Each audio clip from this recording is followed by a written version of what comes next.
Hello everyone, আসসালামু আলাইকুম। আমরা একটা রেস্টুরেন্টে এসেছি আর এই রেস্টুরেন্টটা কিন্তু অনেক সুন্দর, কারণ এই রেস্টুরেন্টের ওপরে একদম খোলামেলা জায়গাতে ভীষণ ভালো লাগছিল আমার কাছে।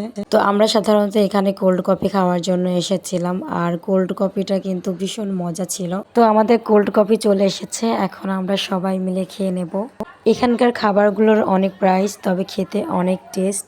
কোল্ড কফি এবং চিকেন মোমো দুইটাই ছিল অসাধারণ।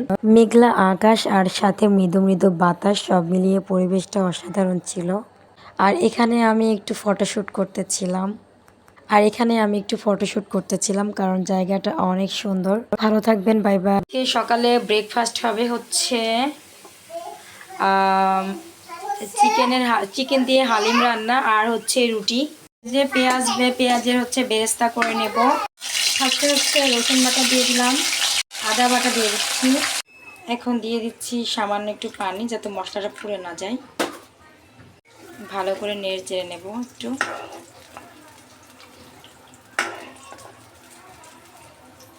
পরিমাণ মতো হলুদ গুঁড়া দিয়ে দিলাম, সামান্য পরিমাণ শুকনো মরিচের গুঁড়া দিয়ে দিলাম। ঝালটা আপনাদের ইচ্ছে অনুযায়ী দিতে পারেন। তো এখন ভালো করে সব কিছু নেড়ে চেড়ে নেব। আর হচ্ছে এখন লবণ দিয়ে দেব, লবণ দিলাম পরিমাণ মতো। এখন ছোট ছোট করে কেটে নেওয়া চিকেনগুলো ঢেলে দিলাম। তো এখানে আগে থেকেই রেডিমিক্স হালিমটা হচ্ছে ভিজিয়ে রেখেছিলাম কয়েক মিনিট। এটা 10 থেকে 15 মিনিট ভেজালেই হয়, তো আমি হচ্ছে 10 মিনিট মতো ভিজায় রাখছি। তো এখন হচ্ছে দিয়ে দেব মাংসের মধ্যে। তবে এটা হচ্ছে 15 থেকে 20 মিনিট ভিজিয়ে রাখলে বেশি ভালো হয়। তো এখন সব কিছু ভালো করে মিশিয়ে নেব। তো এই হালিমটা কিন্তু সরিষা তেল দিয়ে রান্না হচ্ছে, যেহেতু আমরা সরিষা তেল ব্যবহার করি, তাই সরিষা তেল দিয়ে রান্না করলাম। সরিষা তেল দিয়ে রান্না করেছি বলে দেখেন হালিমটা দেখতে কিন্তু অনেক ভালো লাগছে। আর মশলা দিলে আরও বেশি ভালো লাগবে। এখন হচ্ছে দিয়ে দিচ্ছি গরম পানি।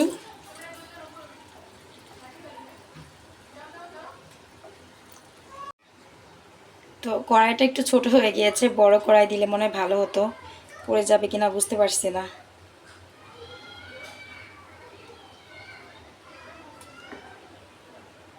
হালিমটা ফুটে এসেছে, এ পর্যায়ে আমি হালিম মশলাটা দিয়ে দিলাম। এখানে প্যাকেটের অর্ধেকটা ব্যবহার করেছি মশলা, আর বাকি মশলাটা আমি নামানোর আগে দেব। তো সব কিছু এখন নেড়ে চেড়ে ভালো করে এভাবে মিশিয়ে নেব। এটা কিন্তু রুটি দিয়ে খেতে ভীষণ মজা লাগে আমার কাছে। হালিমটা কিন্তু রেডি হয়ে গিয়েছে, তার আগে আমি বাকি মশলাটা দিয়ে দিলাম। এখন আবারও খুব নেড়ে চেড়ে ভালো করে মিশিয়ে নিচ্ছি। তো আপনারা চিকেন দিয়ে যদি হালিম রান্না করেন তাহলে এভাবে রান্না করবেন, খেতে কিন্তু ভীষণ মজা হয়। তো যাই হোক গাইস, আমার হালিম রান্নাটা কেমন হয়েছে অবশ্যই কিন্তু কমেন্টে জানিয়ে দেবেন। তো এখন রুটি দিয়ে গরম গরম হালিম খেয়ে নেব। Bye bye. আজকে দুপুরে চিকেন রোস্ট বানাবো, তাই যে একটা মুরগি কেটে রেখেছি এখানে। তো আজকে শুধু মুরগির রান দিয়ে রোস্ট বানাবো না, সাথে যে বড় বড় পিস করে রেখেছি। তো যাই হোক, লবণ দিয়ে আমি আগে থেকে মাখিয়ে রেখেছি, আর কিভাবে রান্না করব আপনাদের সাথে অবশ্যই শেয়ার করব। তো ফার্স্টে হচ্ছে চিকেনগুলো ভেজে নেব। তো এভাবে হচ্ছে লাল লাল করে ভেজে নিতে হবে। তো হচ্ছে এখন দিয়ে দিচ্ছি পেঁয়াজ কুচি। এখন হচ্ছে পেঁয়াজগুলো বেরেস্তা বানিয়ে নেব। তো এই যে পেঁয়াজের বেরেস্তা বানিয়ে নিয়েছি। আর এর মধ্যে কিন্তু এলাচ, লবঙ্গ, তারপর হচ্ছে দারচিনি, তেজপাতা দেইনি, আপনারা চাইলে তেজপাতা দিতে পারেন। এখন দিয়ে দিচ্ছি পেঁয়াজ বাটা। এখানে আমি 3 চামচ মতো পেঁয়াজ বাটা দিয়ে দিলাম। আর এই একই চামচে 2 চামচ মতো রসুন বাটা দেব। আর এই চামচে 1.5 চামচ মতো আদা বাটা দিয়ে দেব। এখন সবগুলো খুব ভালো করে মিক্স করে নেব।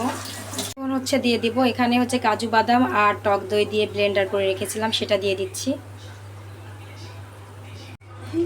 তো সব কিছু এখন মিক্স করে নিচ্ছি। এখন দিয়ে দিচ্ছি একটু পরিমাণ মতো লবণ, দিয়ে দিচ্ছি রোস্ট মশলা। ভালো করে আবারও সব মিক্স করে নিচ্ছি।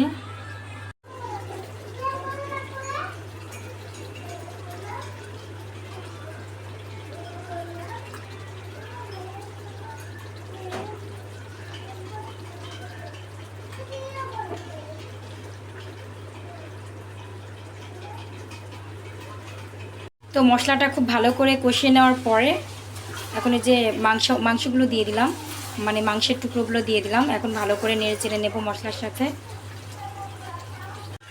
কয়েকটা কাঁচামরিচ দিয়ে দিলাম।